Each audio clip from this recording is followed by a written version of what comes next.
the name of your teacher? And then they go, what's Sister Manny's name? But again, because of you, eventually even the primary school called me Sister Manny. Yeah, then they started nicknaming each other. So, that's the story of Sister Manny. And I know that a lot of you are wondering why I left.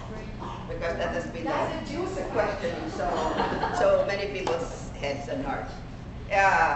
You remember we talked about the Velveteen Rabbit? Yes. About being real.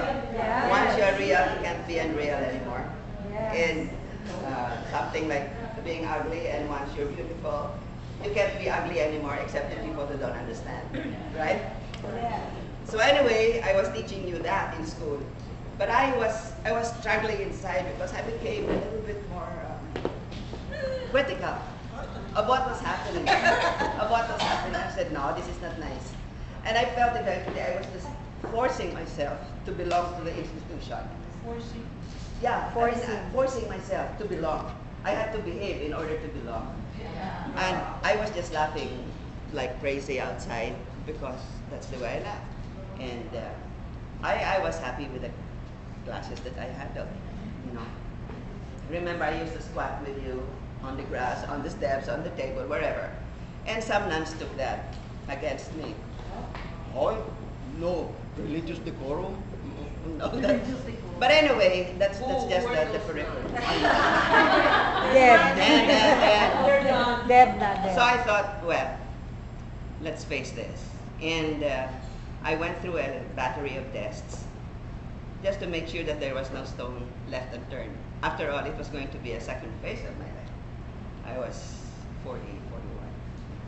And then they sent me to India to thresh things out with my inside story.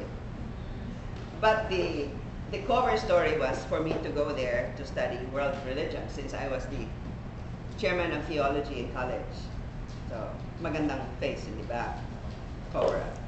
But the real story was for me to thresh things out for myself. And eventually I came back, and then I stayed for another 2 years. And they assigned me in San Fernando, Pampanga. But after that, I said, no, I just have to face the fact that I'm not for this. No, I have to leave. But it was so scary because I was 41.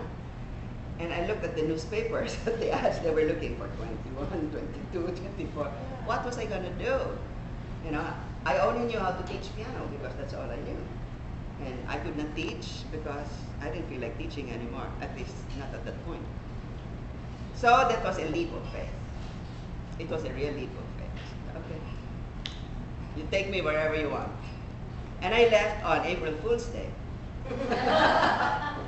and then I had a little apartment in Makati where I taught piano. But after that, I said, there is no intellectual challenge. And I needed insurance for my health. I couldn't go home to Bacolod because my parents were devastated. You know how it is.